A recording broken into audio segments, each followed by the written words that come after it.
They look like us, talk like us, even seem to think like us. And yet they are not. Human clones, complete biological duplicates. Could they soon be living among us? According to some researchers, they already are. Multiple whistleblowers have testified that human cloning was developed by highly classified black-budget military projects. Since '38, we've been making clone people. Could some of your favorite entertainers have been secretly replaced with clones? What about politicians or world leaders? Welcome to a brave new world of human cloning, where complete duplicates of anyone living or dead can be created to order. Have I met a clone? Yeah, I think I met some clones before. See? Really? So there's clones amongst us.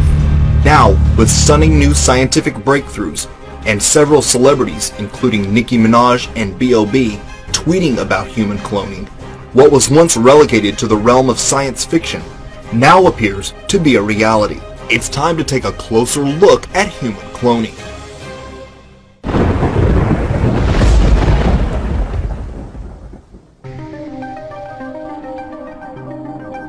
In 1997, researchers in Scotland created worldwide controversy when they announced the successful cloning of the first mammal, Dolly the sheep.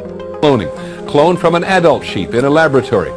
The first adult mammal to be successfully cloned. The news was that scientists in Scotland had successfully cloned a sheep in a laboratory. If a lamb, why not a man? The front page of Time magazine asked, "Will there ever be another you?" January 24th, 2018. Scientists at the Chinese Academy of Sciences and Institute of Neuroscience in Shanghai announced the first successful cloning of a rhesus monkey, breaking a key barrier to the development of human clones. But is this achievement really the first of its kind? It is generally accepted that classified government research projects are typically 2 or 3 decades ahead of their open source equivalents, meaning the technological and scientific advancements made by the shadow government are roughly 30 years ahead of what is available to the general public. Oh, now you know going about cloning. Cloning techniques, since 1938, they've been making clone people. There's 8 countries making clones. I have a doctor friend that all it does is treat the clones. Where do you get your information? I get it from some of the people that are willing to come forth, and they talk to me because they hope I'll put the information out, because they always got 2 people following them and they may be killed. If I start talking about cloning too much, the people that get involved into that disappear on it. So I don't go into too many more details, but there is information that's available. If you guys can rent a video, the boys from Brazil, rent it, because in it gives you the exact way how our government's been making people. Really? Yeah, different method. I mean, making people meaning temporary people? No, walking, talking ones. Meaning through genetics? You're not talking about that? Well, let me tell you. The movie shows it, but I'll share it with you right now. All right. All I need to do is take 2 cells off of your body, yours. Uh-huh. We give them a small electrical charge. I'm just now I'll act like a fertilized egg. If I got a fertilized egg, all I need is a receiver in order to make it. So they were hypnotizing women, said they were being invaded by aliens, and the fetus starts growing, right? Needs food. Well, they can use cows and sheep too. It's again a food source. That's all we need. After about 14 weeks, all of a sudden that fetus is gone, because they've learned to take. That's when the fetus starts developing its own blood supply. Then they've used a pituitary hormone extract that they have, which accelerates the being that grows. I knew that in 1996 the BBC reported secret human cloning had gone on 5 years before in places like South Korea, England, and other areas. But you were able to dig up a Time Life magazine article. What year is this from? 1965. And in here they've got photos of human clones, cow clones, embryonic, growing in artificial wombs. I thought the clones started in about 1990. This admits they were doing it in the 60s. Dr. Peter Beater was appointed by President John F. Kennedy to serve as the general counsel for the Export-Import Bank of the United States. In 1979, long before Dolly the sheep, he indicated cloning research was actually far ahead of what the public had been led to believe, stating that many animals had already been successfully cloned. Then, of course, there are clones. That is, creatures which are reproduced by artificial means and which are exact duplicates of an original. Clones of all kinds of animals have been produced successfully in the laboratory, but that is not what bothers people. In the recent past, it has been claimed that human clones are also possible, and that some may already be in existence. These last claims about human clones have been ridiculed, denied, and suppressed by all kinds of officials. Also in 1979, Robert McKinnell, professor of genetics and cell biology at the College of Biological Sciences, University of Minnesota, wrote, "It has been reported that mice and some large domestic animals have been cloned. Because the reproductive biology of humans is similar to that of mice and other mammals, it is likely that humans could be cloned." If statements like this were being made in the late 70s, what advancements might they have today? It's just a straightforward procedure.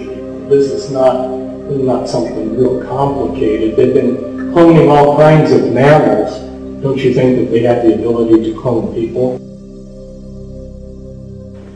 Technically, to clone a person is no more complicated than it is to clone a cow or a pig. There's a few little differences in the steps, the procedures, but as far as complications, it's just as easy.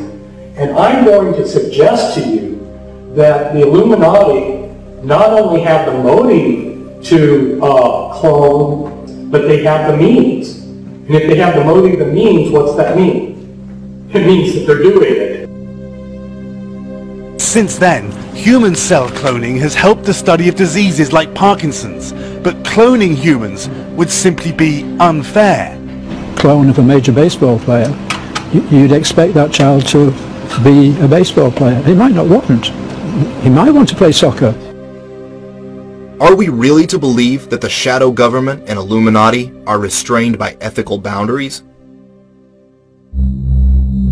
In 2012, villagers in the south of Russia stumbled on a gruesome discovery. Biological waste barrels were found containing 248 human fetuses.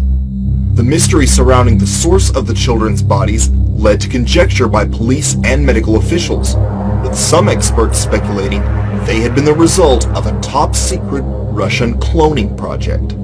But as RT's Sean Thomas found out, some experts think the fetuses could even be the product of cloning. We do know that all of the fetuses that are in question here were terminated between 22 and 26 weeks. This is well past the 12-week mark, which is considered legal abortion in Russia. And after 22 weeks, women can only have an abortion only for medical necessary reasons. So is this an illegal abortion operation, or is this scientific research? No one really knows. They're trying to get to the bottom of that. We talked to one medical doctor. This is what they had to say about the subject. This looks like some sort of thriller where organs were removed from fetuses to extract essences that theoretically can be used to rejuvenate people. It may sound a bit fantastical, but these fetuses could have been the product of cloning, despite its universal ban. And that's why they were thrown out like that, since these were not future human beings, but half human, half artificial creatures. One of the most common motivations for cloning is for replacement organs. Theoretically, a clone could be created from which healthy replacement organs could be harvested, with the exact same DNA. Now, the reason was that our scientists were all excited because we could have spare parts. If you need a heart or a liver or anything, you won't have any rejection. It's your own DNA, right? Okay. What if somebody were to create a carbon copy of themselves just simply to have some spare parts? If your heart goes or your lung fails, well, now you've got an exact copy that should be able to get implanted right into your body and you're good to go. Such a scenario is depicted in the 2005 thriller The Island. You're clones. You're copies of people out here in the world. What? Clones. What? Copies? What are you talking Why? about? Some hag trophy wife needs new skin for a facelift, or one of them gets sick and they need a new part. They take it from you. But why celebrities? There are many reasons why an entertainer might be a top choice to be cloned. Entertainers are themselves valuable commodities, earning mega millions for their record companies and studios. However, if they decide they want to quit, or something tragic happens to one of them, studios stand to lose considerable investment. Replacement clones are easier to control and manipulate, attracting less attention than an outright assassination, and allowing the owners to regain control and continue earning money. The Illuminati are said to have cloned many celebrities. You ever met a clone? This is Have I met a clone? Yeah, I think I met some clones before. See? Really? So there's clones amongst us. The rapper Gucci Mane was sent to prison for possession of a firearm by a convicted felon. But it was his return less than 3 years later that sparked controversy among fans. Not only had the rapper lost a considerable amount of weight, but his speech and mannerisms seemed to have changed as well. He told me, yeah, we gotta get you in. Too gangster. Keep the scrap. Get what the nigga Blue said, man. That's why I fought him to today. Yeah, I just had to sit down, boss. Yeah, we ain't gonna let you in. Yeah, I be robbing too much. But we fought with you. What do you want for lunch for today? Just fruit, veggies, and water. That's light. it? Very light. Okay. I wanted to go light but excessive. Oh. Clean but opulent. Some even speculate that people from the past are being cloned and brought to life again as leading actors or musicians. Such theories point to the uncanny resemblance some stars show to figures from the past. Talent can be hard to come by. Imagine a world where legendary musicians or artists could be brought back to life. What would a modern-day Mozart create? Obsessed collectors will pay ungodly amounts for memorabilia owned by their favorite stars. But the ultra-wealthy could have the real thing brought back to life for their amusement. The elite have fiendish desires. If, for instance, one fantasized about a particular starlet, they could have a clone of them made as a sex slave. Politicians could be using clones as doubles for speaking events, etc. Having body doubles and lookalikes has long been common for world leaders.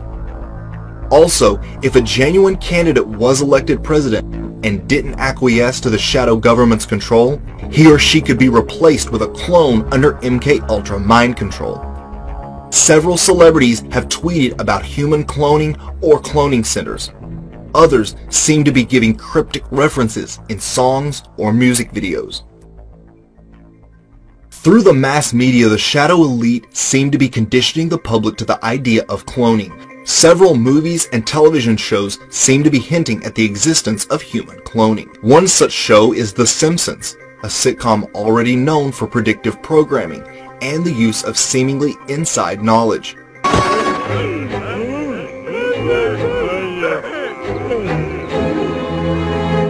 And Family Guy, in which Stewie makes a clone of himself called Bitch Stewie. I needed some kind of an errand boy to do all my nitpicky pain-in-the-ass stuff, so I cloned myself. You cloned yourself? Well, are you deaf? What?